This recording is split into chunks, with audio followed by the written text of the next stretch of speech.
This is Act 3 only of episode number 36. Somehow the first upload was missing at Act number 3. Very sorry about that. This is it. It's episode 3 only, so enjoy the ending of it and see you next time. This is WBBM Chicago, News Radio 78.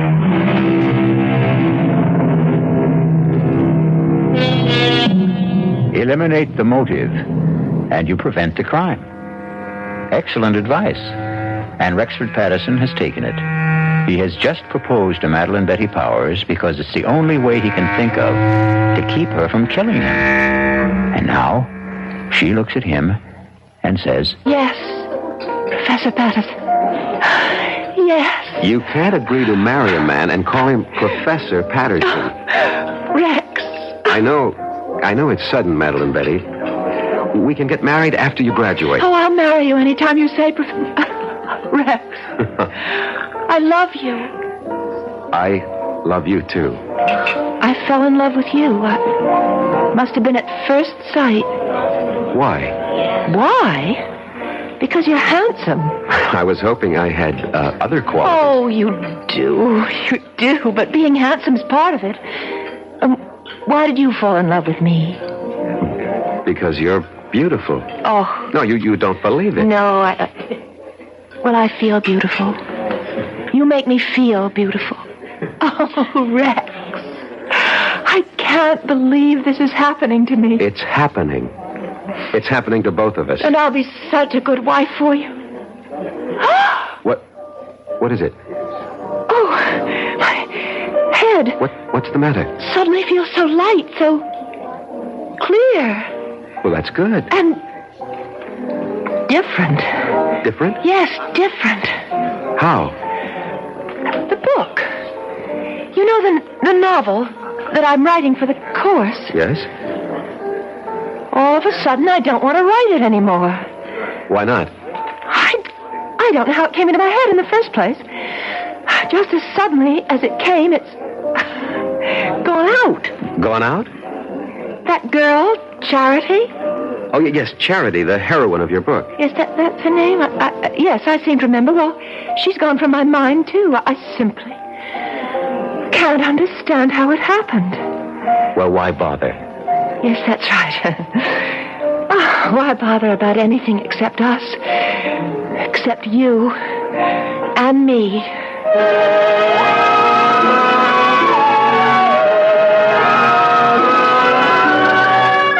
So you proposed to a professor and you were accepted. She seemed happy. Apparently you were reconciled. What was the problem? The problem was, Mr. Evans, I didn't really love her. Just as Eli didn't really love Charity. But within the theory you'd set up... Don't call it a theory. It's a fact. Oh, whatever. But this is what you had to do. You had to marry the girl. And I tried hard. But she made it impossible. She was... What did she do? Nothing, really. She was just so grateful to me. You pay attention to a wallflower, and what you create for yourself is a clinging vine. A vine that can strangle and suffocate you. And besides... Yes? Besides, there was Susan Miller.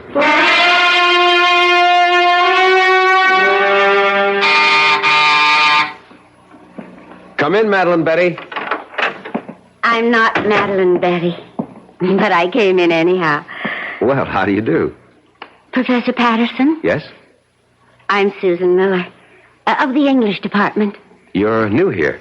Oh, I received my teaching appointment last week. Early American Lit. A favorite field of mine. Well, that's the scoop on campus. Anything early American, see Rex Patterson. I just thought we'd chat. Fix you a drink?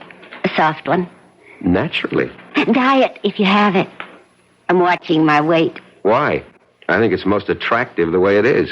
Well, if you think so, I'll keep it that way.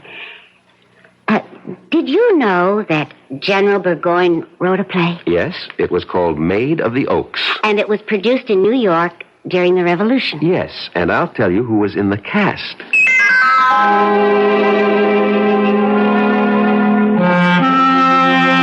And That's how it all started, Mr. Evans. Easy, relaxed, delightful. There is such a thing as love at first sight. And it was there for both of us. But Madeline Betty. Madeline Betty. Well, I knew I had to do something about her. Yeah, exactly. So you killed her. No, that's not the reason. You wanted to marry Susan Miller. It never reached that point. I mean, we didn't get that far. But the prosecution will know about Susan Miller. No, they don't have to. No one really knew. No one. No one. Except Susan, myself, and Madeline Betty.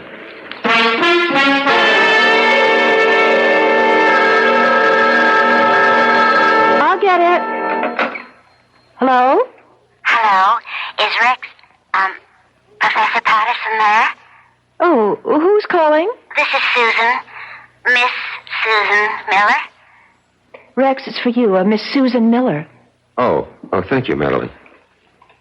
Yes, Susan?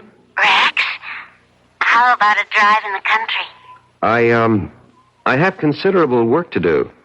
But I thought you had nothing to do all weekend. So did I, but, I have this research project. I see. Did your project answer the phone? No, it's nothing like that. Well, maybe we can get together tomorrow. Sure thing. Goodbye. Bye. And who is Susan Miller? She teaches here. I'll bet. What does she teach? English. You could look it up in the catalog. I'm sorry. I'm so jealous. Forgive me. You're forgiven. I just can't believe my good luck, that's all. Rex, you said you'd marry me any time I chose. Well, yes. Well, I choose now. Now? Well, next month. I want Mother and Dad and my sisters, and I have some cousins. I'd like to see the looks on their faces. The first Sunday next month. That's almost 4 weeks from now. Is that all right? Well, You haven't changed your mind, have you? But I had changed my mind, Doctor. I see. I wish I knew what doctors meant when they say, I see. Patterson, you are the one who set up the ground rules. You said she was Charity Youngblood, reincarnated to have her revenge. I know. I know. And using that, I suggested marriage. It was your only chance. I realize that, but you see, I really don't believe that anymore. You don't? I should have listened to you when you called it an hallucination. You agree with that now? I think I do. What caused this radical change? I'm in love. With whom? A woman. A woman. Yes, a woman. Not a girl, not an immature, neurotic girl, but a woman. A woman who is beautiful, intelligent, who has everything in common with me, who has something to offer me, just as I have something to offer her. And what of Madeline Betty or Charity Youngblood? Charity Youngblood was an adolescent delusion. You're hardly an adolescent. In many respects, I was. I fell in love with the idea of Charity Youngblood, this voluptuous creature, but... Yes. You grow up when you meet a real woman. As I said before, you're hardly a boy. It takes some of us longer than others. And Madeline Betty? What of her? She'll have to grow up, too. Somehow, all this, it doesn't seem fair to her. Life itself is unfair, Doctor. You make everything seem very neat. Somehow, I don't think you'll be able to unwrap the package as easily as you think. But why? Why? I told you, Madeline Betty. I told But you said you loved me. I thought I did. No. Oh, please, Madeline Betty, don't make this difficult for both of us. Oh, Rex, please, marry me. No, it wouldn't be right. I told everyone, my parents, my sister, my friends. Oh, Rex, what can I tell them now? Would you want us to live a lie? I don't care. Rex, why did you do this to me? These things happen. You loved because I was here. You went somewhere else. You saw someone else. Now you love someone else. What are you saying? I don't know what I'm saying. Look, you'll find someone else, too. I'm sorry, Rex. I've been speaking to you like a fool. You want to break our engagement? Only because it would be best for both of us. For whatever reason. I won't stand in your way. Excuse me. Hello? Rex? Could you... She doesn't have to call back. I'm leaving. But before I go, Rex, I'd like to have a memento of us. I'll leave you what I wrote about Charity Youngblood, and, could I have... Anything, Madeline Betty. That Anything. pistol, that old broken antique pistol? Well, certainly, of course. Well, goodbye, Eli. What did you say? Nothing. What did you call me? I called you by your name. Goodbye.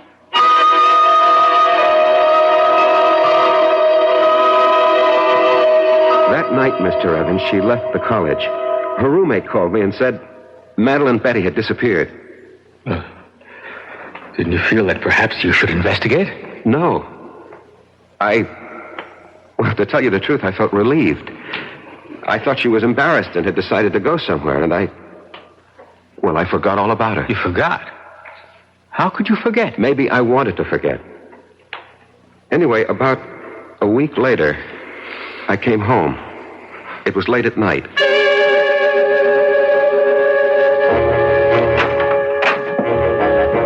Good evening. What are you doing here? I have a key, remember? Look, what can I do for you? Nothing. Ask me what I can do for you. Well, what? I can kill you. What are you saying? Yes. I can kill you very easily. And I'm going to. Madeline Betty, Who are you talking to? My name is Charity. Charity? Yes, Eli. Charity. Remember Charity? No, you're Madeline It's Betty. taken me such a long time to find you, Eli. Such a long time. Listen to me. I'm not Eli. I'm Rex Patterson, and you're not Charity. You're Madeline Betty Powers. Sweet talk, Eli. You always could do it, but it doesn't go with me anymore. Look, Madeline Betty, I'll have to ask you to leave. Oh, I will. After I kill you. No, you can't kill me. I can. With this. What are you talking about? With that rusty old antique pistol? No, not anymore. I brought it home to Father, to Isaiah Youngblood's gun shop, and I said, Father, fix this pistol. And he did, you see, how he cleaned it and oiled it. See how it shines now. Madeline Don't Betty. move any closer, not one step closer.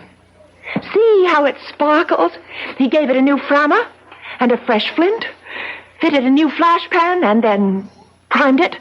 Poured in the powder, rammed home the ball, and now it's ready to fire. Charity, no. Get away from me. Take your hands off. No. Get away Drop from it. me. Let go of me, Eli. Charity, Eli. drop it.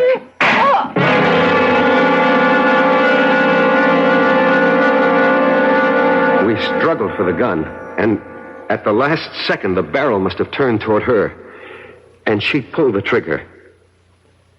And that's your defense. That's my defense. You want me to plead that defense? I want you to tell the jury exactly what happened, why it happened, and the way it happened. Show them the written proof. You're sure that's what you want me to do? Yes, I'm sure. I'm sure because it's the truth. Well, I hope the jury buys it.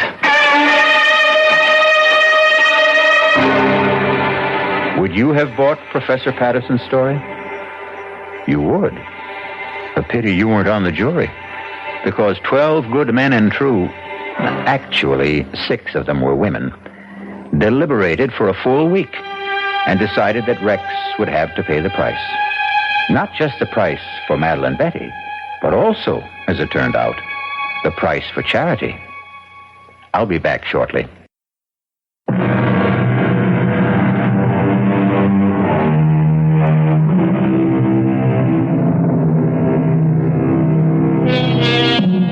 Can a desire for revenge span the centuries?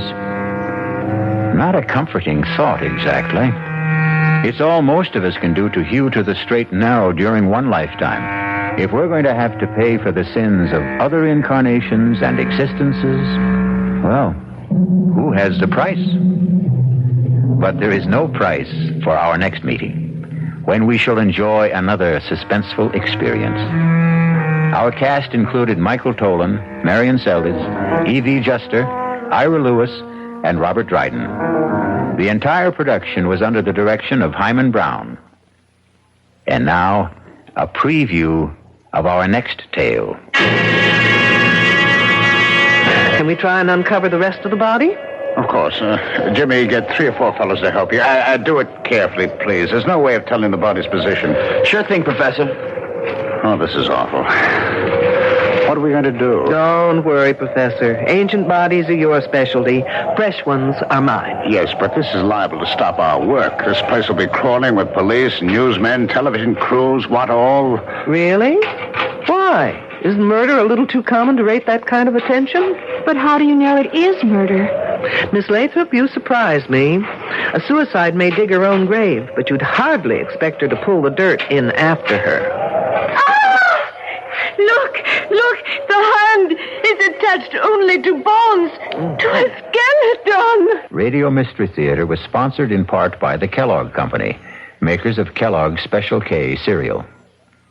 This is E.G. Marshall inviting you to return to our Mystery Theater for another adventure in the macabre. Until next time, pleasant dreams.